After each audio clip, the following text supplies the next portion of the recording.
Hi all, thanks so much for joining us.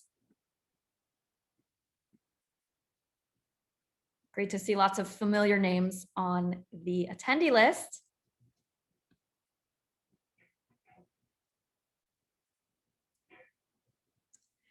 All right, well, good afternoon to those of you on the East Coast and good morning to those of you on the West Coast, and hello to everyone in between. We have both the US and Canada joining us today for our webinar, Meeting Student Needs at the Top of the Funnel. So we are thrilled to have you all with us. My name is Elle Butler, and I am Head of Marketing for North America at IDP Connect.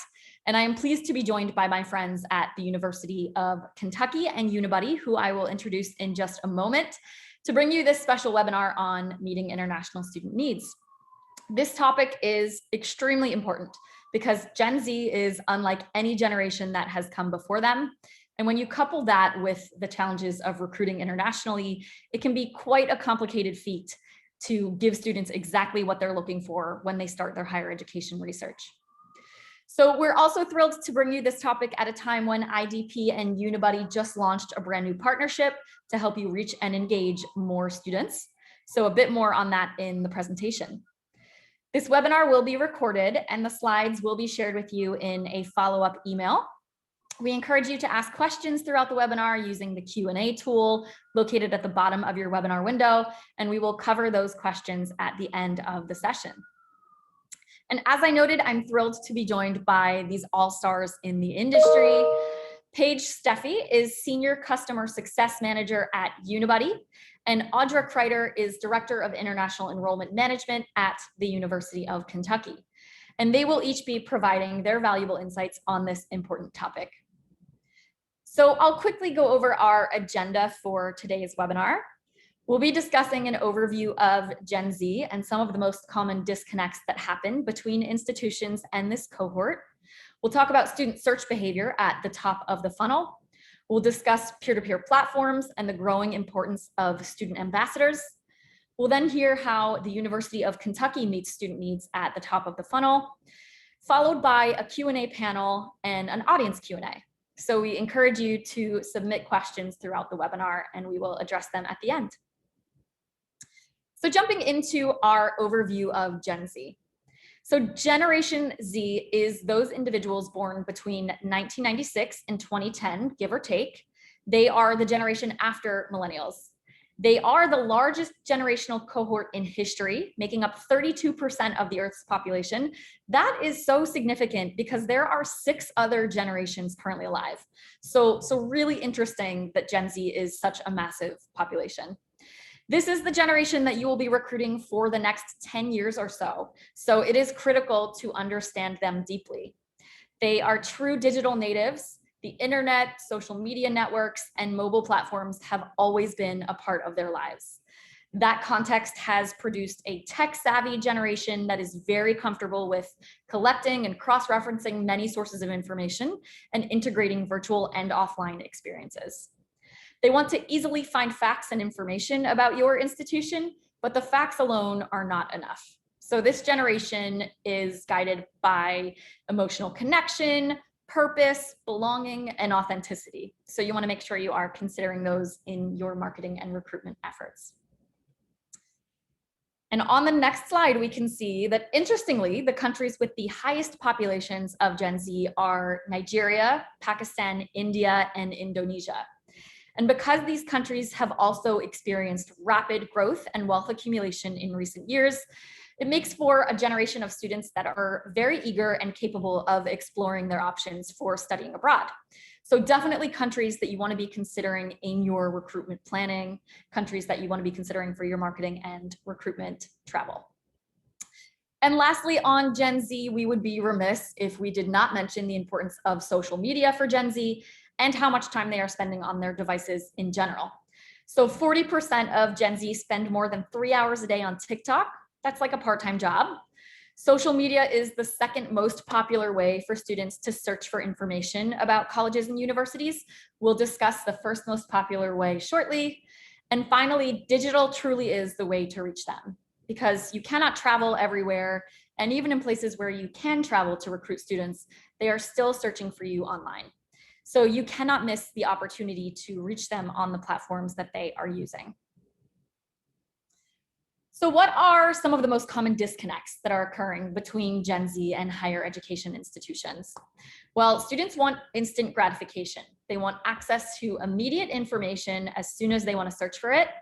They are savvy and they can see through your mass marketing efforts, which means they are not a fan of generic messages. They don't like spam mail. They don't want mass communications. They want that authenticity that we mentioned earlier. So now a bit more about student search behavior at the top of the funnel when they are conducting their initial searches. So first and foremost, it is important to acknowledge that international students begin their research much earlier than their domestic counterparts. After all, they are moving to a new country. It is a major life decision for them. So many students start around the 2 to 3 year mark before enrolling at an institution, but some begin even up to 4 to 5 years before. Only 21% of students start their studies within 12 months of beginning their research. So nearly 80% of students are researching years in advance of enrolling. And when IDP asked students what they wished they had done differently in their college search process, most said that they actually wished they had started sooner. So it's incredibly important to be reaching them in these early stages when they begin their search process. So what do we know about student search behavior? Well, luckily at IDP, we have a team of some of the best SEO experts in the world.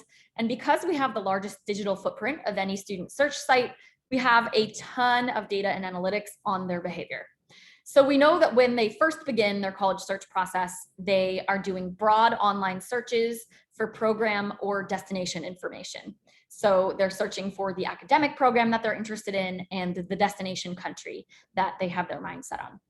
They typically have an idea of what program they want to study, so they conduct these online searches to find the specific institutions that offer what they're looking for. So on the next slide, we can see that if a student does a Google search for study engineering in the USA, for example, here we have an example of courses in mechanical engineering in the United States in Spanish in the image. Your institution's website is not popping up in those search results. Rather, it is institution search aggregators that are showing up immediately. So having your own website is of course critical, but it's not enough to be reaching students at this initial search process. You need to have a really robust digital presence outside of your website so that these students are actually finding you. So what are institution search sites? Well, just as you use Yelp to find the best restaurants in your area and Expedia to find the right hotel for you, students use these institution search sites to research and compare higher education options and explore their content. And on these sites, they can shortlist their favorites, they could send inquiries. We operate a range of these student-facing sites across Hot Courses and IDP.com. Our profiles are called content hubs, and they are focused on immersive video-led content, which allows institutions to showcase the stories that resonate most with prospective students around the world. Another very important method of reaching students at the top of the funnel is using translated microsites. So translated microsites are essentially your content translated and hosted locally in country so that students and parents can view and consume it more easily. Local hosting allows for faster load times than your primary website would in their country, and translated content allows students and parents to learn more about your institution in the language that they are most comfortable and familiar with. So we do this at IDP. We offer microsites in 9 different languages. They are hand translated by our team of native language experts. So we're not relying on any automated translation services like Google Translate. And on our next slide, we're just highlighting our global reach across the world. So we have both our Hot Courses websites and our IDP websites listed here on the right. They are all locally hosted, translated to the local language, and we receive over 100 million visits across these websites per year. So really robust traffic from researching students. So it's a very important place to be if you want to reach those students when they're first conducting their initial searches. And at this point, I will pass over to Paige to discuss the importance of peer-to-peer platforms. Awesome. Thanks so much, Ellie. And That is such an interesting stat that Gen Z is 32% of the world. I don't think I'd heard that before, and that's wild. It's wild. It really is.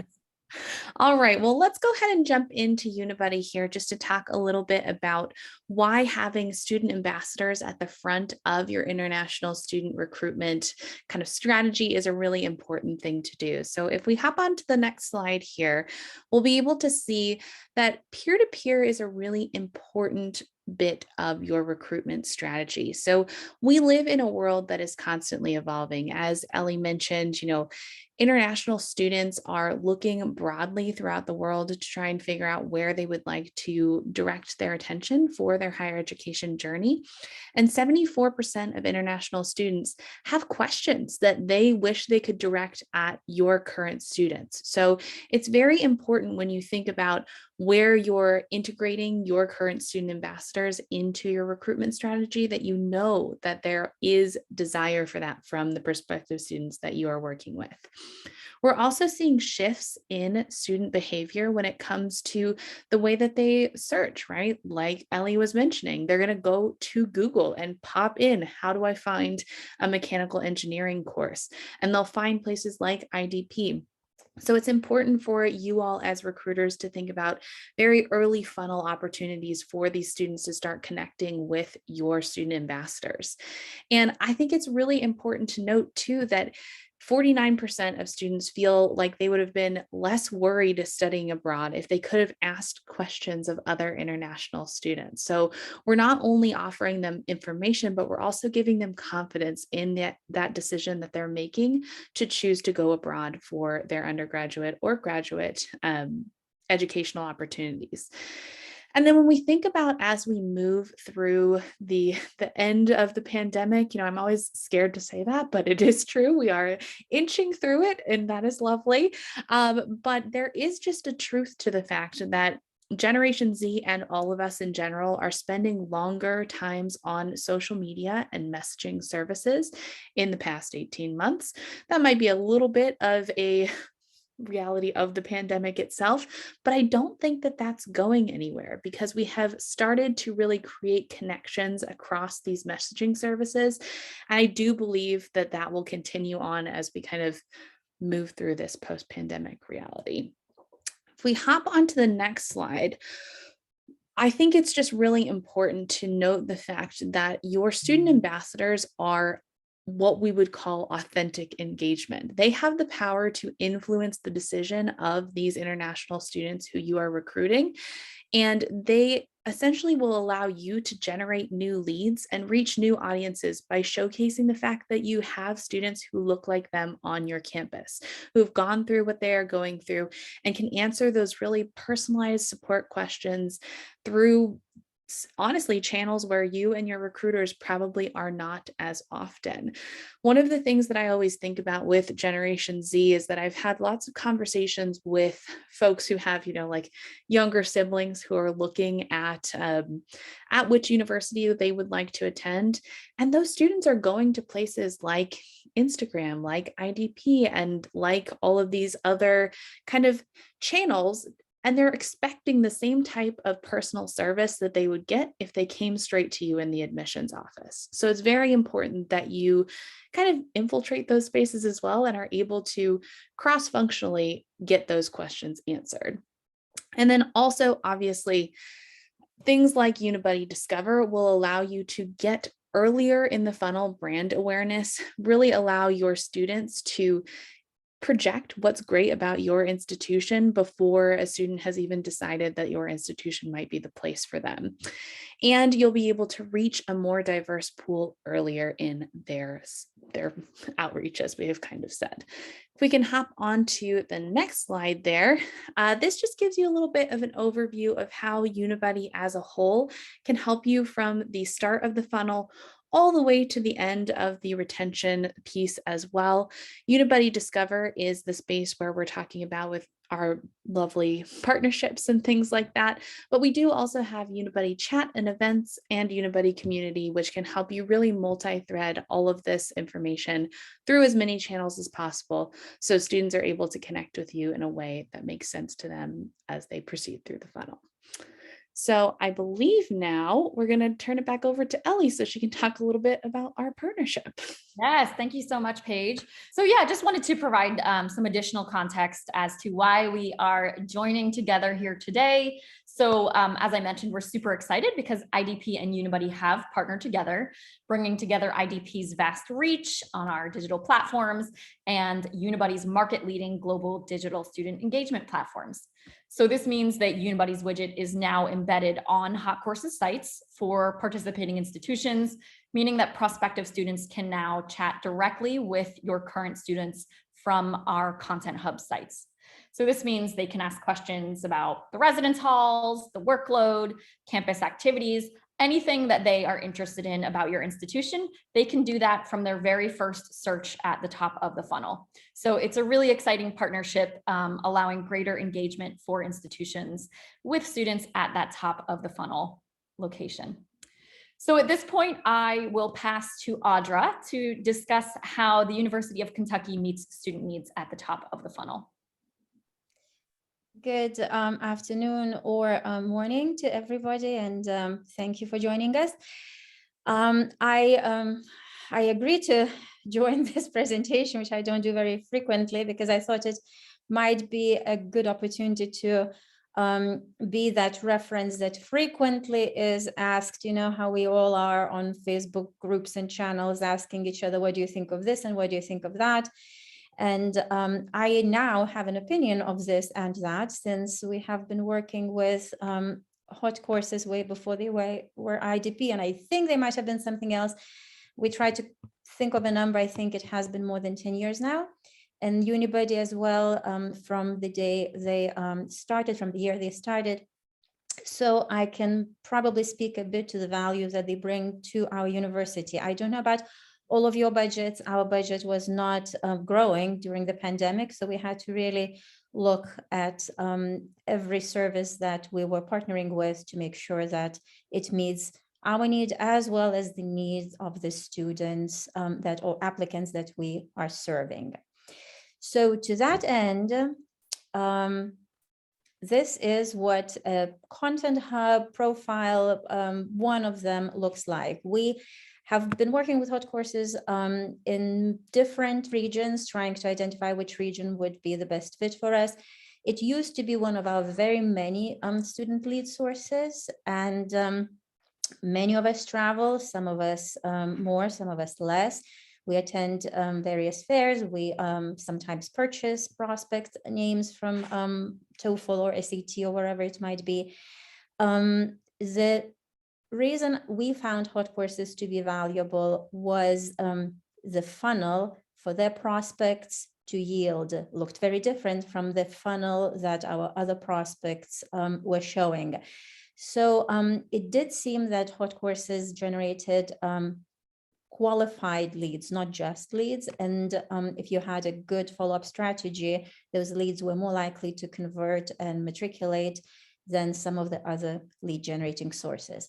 The content is very, of course, customizable, and we found it's really easy to work with Hot Courses, sorry, because we don't always have the ability and the capacity to build content for different vendors and sites that we work with.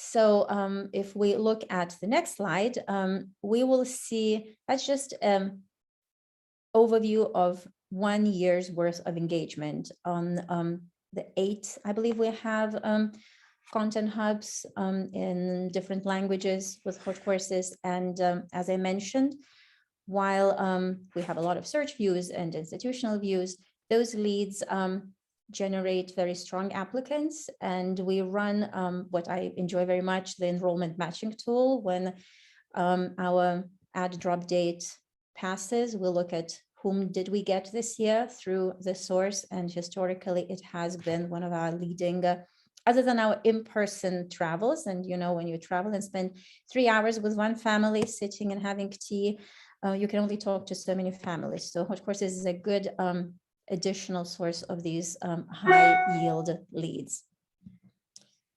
As far as the country spread out, you will see Brazil is a leading country for our interactions and engagements.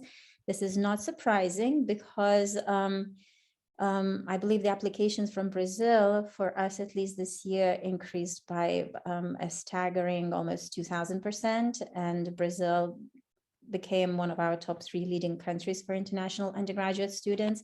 We have a lot of very active engagement happening in Brazil that has nothing to do with this particular thing, but does have to do with the next thing, which will be the Unibuddy platform. So this is just the same data put in numbers, so you can see how many Brazilians were interacting with us. As you see, there is United States, but we all know that there are international students living in the US, and they communicate with us through this platform because, as Elle mentioned, they frequently Google, and hot courses will pop up as the first choice for whatever program they're looking for, and then they find us through that. So that is the hot courses side of it. I'm also breezing through it, following in Elle's and Paige's footsteps.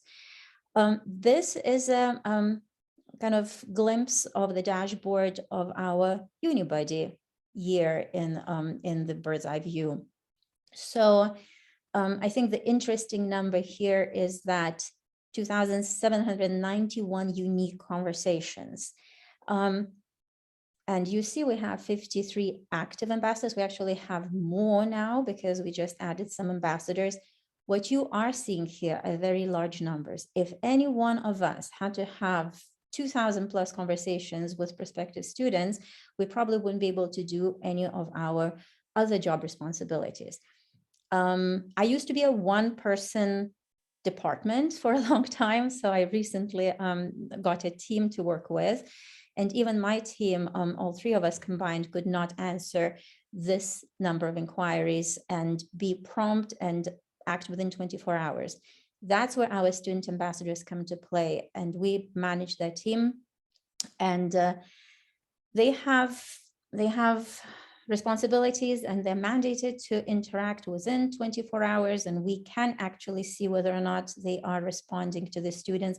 We can see the quality of interactions. We have the ability to block any inquiries and conversations that we deem inappropriate, offensive, or just out of place on Unibuddy. So there is an administrative portion that can be very easily implemented, but we also have a very responsible set of ambassadors who do a fantastic job. As you see, we have actually conducted 0 events with Unibuddy because we have a lot of other events. We have in-person events happening as we travel. So we did not find that particular feature necessary for us and useful. And the good thing is we can customize the package, that it is a paid package. So I'm not going to say that we don't pay for this, but I'm not getting paid to tell you this. I'm telling you this because it works for us.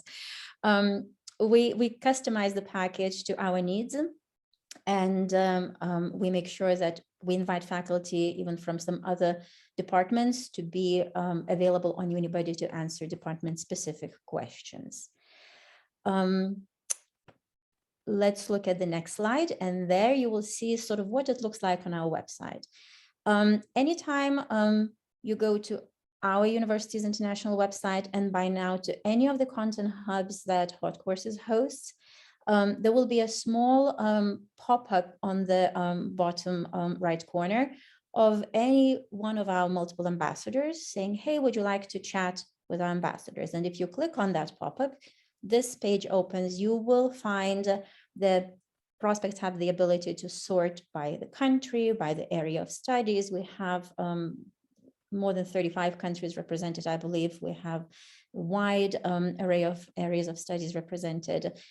And they can choose with whom they want to talk, and they start their interactions. Our current ambassadors find it really fun and interesting to interact with prospective students, and many of them used this feature before they arrived on campus. So they're familiar with it, they knew what it was going to be like, and they were kind of looking forward to become the person answering the question, or the questions, rather than just asking the questions. And those are the top reached countries. Nigeria and Brazil were our top two highest fall yield countries for 2022 intake. So it is not surprising that we had such a high level of engagement in those countries. You will also find very interesting, I find it really interesting that you can dissect the engagement topics, not just by what topics were interesting to the students, but you can say, I would like to know what were the Nigerians interested in, what were the Nepalese interested in. So this is the average of all of the inquiries and what those prospects were wanting to ask about. As you see, it is no big surprise to any of us. The number one question out there is financial aid, scholarships. So we train our ambassadors really well to be able to answer those questions. We have a handbook for them where they can pull responses from. But when we look at this information, we frequently put together flyers, one-pagers for specific countries. When we go to either a country or a region, it really informs the content of those one-pagers. We know whether we should emphasize careers or scholarships or some other information based on this feedback that we can glean from Unibuddy's dashboards. And maybe Paige can tell a bit more about how it actually works, because unfortunately, the people who do that are currently in Vietnam and Saudi Arabia. So I'm here filling in the very, very big shoes. And if I'm not quite adequate, please forgive me. No, Okay. Audra, that was fantastic. And just from the Unibuddy perspective, you've touched on essentially exactly what we want to be able to do with these conversational insights. We want to be able to give you really kind of like actionable data on the conversations that are happening on the platform. And the University of Kentucky does a really great job of utilizing that data to say, oh, we saw a spike in, admission questions from our Brazilian students. So we're going to take action on that and reach out to them. As customer success managers, one of the things that we can also do for you on our side is provide you with kind of a longitudinal version of this as well. So we can show you when those spikes and valleys are happening. And that can be really useful for marketing teams as well, to just know in terms of their planning, what might be a good time to send out a financial aid email, or what might be a good time to send out an application email. But you did a great job. You're a rock star, Audra. Awesome. Well, thank you both so much for those fantastic insights. Audra, I am super impressed at the growth and enrollment from Brazil. And it's so great to see it both on the hot courses data and the Unibuddy data, that those students were super engaged at the top of the funnel and then followed through to enrollment. So love to see that. So at this point, I think we'll jump into our Q&A discussion, asking Audra a couple more questions about how she uses these platforms. So what would you say, Audra, that you find most useful about working with a partner like IDP to generate interest and awareness at the top of the funnel?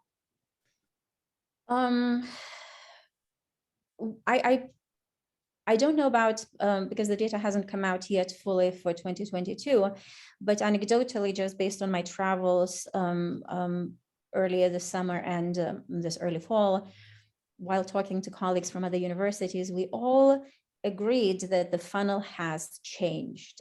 It truly now takes at least double the number of leads to generate the same yield, and in order to grow the yield, we have to exponentially grow the prospect base. And that, of course, makes it much more difficult for us to communicate with them, and much more difficult for us to deliver that personalized interaction with them. So that's where we found having leads who are already going to be interested in us specifically based on what they see, not just a random Education USA Fair upload of 2,000 names, is going to be helpful, because it gives us more specifically targeted applicants. And now with Unibuddy being right there as they are looking at our Hot Courses Content Hub, our ambassadors can start answering the questions. So all of a sudden there is that personal touch from the very beginning. And as I said, we couldn't have done that on our own. We just don't have the manpower. Definitely. I think that's such a good and important point about the qualified leads. And when you're purchasing something like an SAT list or a TOEFL list, that yes, you're getting a lot of names, but they haven't specifically opted into hearing from you. Whereas when you're getting leads through IDP, these are students who are saying, I want to hear from you. I am interested in your institution. Please send me more information. So it definitely makes a big difference in the quality of the lead, for sure. So great to hear that. How does the University of Kentucky create content? Is there a central marketing division? Do you employ student workers? So you have, I know you have all this great content on your Content Hub profile. So we started developing content back when Hot Courses did a lot to support us in content development. We had a marketing manager who contributed, but it was really a partnership. For Brazil, for example, we actually have some superstar Instagram, what are they called, influencers? Yeah. who one of them has, I think, 50,000 followers in Brazil. When I was just recently in Brazil, I would be at a fair and prospective students would come to my table. I had the girls' profiles with the handles, and they come and say, oh, I know her. Or they would come and say, oh, I'm already applying because I saw her content. So that, again, just emphasizes the significance that this peer-to-peer interaction and the peer influencer, the social media presence has on Gen Z applicants. My kids don't allow me to have TikTok, so I don't have it. You say, Mom, you're too old. Well, okay, that's debatable, but you know, I'm happy I don't have to spend 3 hours a day on TikTok. But somebody has to. So for the university to have the Gen Zers, meeting Gen Zers on these social media platforms is very important, I think. Definitely, definitely. Super interesting. So I saw we had a couple questions come in about student ambassadors on the Unibuddy platform. So interested in how you manage that. Are students incentivized? If you could speak a little bit more to that, that would be great. Yes, so we actually, I'm not going to say that we have a university full of very altruistic and not financially motivated international students who have nothing better to do with their time than answer questions. If you can get a strategy together, any of you listening to this, to actually have volunteers come up in these numbers, I will be the first to sign up to listen to you. We do have a scholarship program, and it is possible to tweak existing scholarship programs to add a component that requires a student to serve as an ambassador, which is exactly what we did. So while they are eligible for scholarships, this is a different scholarship, and they do a lot more than just Unibuddy. And that's why we have such a diverse group of ambassadors who all apply and go through a pretty rigorous process. Just to give you an idea, we had 130 Brazilians apply for this ambassador scholarship, and we awarded 2 Brazilians a scholarship. So wow. It was incredibly competitive for Brazilians in particular. I did see some questions about whether or not we send our student reviewers. We haven't done that in a number of years, but that reminded me to do it this year. So good idea. I will send all my ambassadors to do the reviews this year. But we up until now, we only had a few reviews, so we haven't sent anybody there specifically. And as I believe the Unibuddy and Hot Courses kind of partnership is happening as we speak. So we just warned our ambassadors to expect a higher volume of inquiries and conversations, because that has not yet really kicked off. So we will be an update on that after it happens. We do expect an uptick. Hot Courses is our, other than purchased leads and fairs, largest lead generator. We did try a number of different services, and we still are using some, but this for us has been sort of the most fruitful. So we expect our students to be busy answering those questions. Yes, Fantastic to hear. And thank you, Audra. I'm impressed that you were reading the Q&A questions coming in live as you were answering them. So well done. So yes, that was in response to a question that we had about have we seen Unibuddy conversation rates going up after we put it on to the IDP Hot Courses sites. And of course, because we just launched it, we don't yet have that data, but we are anticipating definite growth. So we'll have to do a follow-up webinar in a few months to kind of check that out and see how it's going. We also have a question asking, how do current IDP Connect digital partners sign up for Unibuddy? So maybe Paige, if you could speak to what actions they should take. Yes, absolutely. So I would recommend reaching out to your IDP manager and having them connect you with the Unibuddy partnerships manager. Or if you already have a connection with Unibuddy and you're interested in going the other direction, you can reach out to your customer success manager, who you should work with regularly anyway, and we can get that started for you. No problem. Amazing. Thank you so much, Paige. Appreciate that. All right, well, I think with that, we will close the webinar. So I want to thank you all so much for attending and joining today. I want to thank my co-presenters, Paige and Audra, for some really interesting insights and data on both of these platforms and on the University of Kentucky's recruitment in general. So thank you so much for being so transparent and sharing openly with this group. We will be sharing the recording and the slides in a follow-up email to everyone who attended and registered. So we appreciate you being here with us today, and we hope you have a great rest of your day. Thanks for having us. Bye. Bye.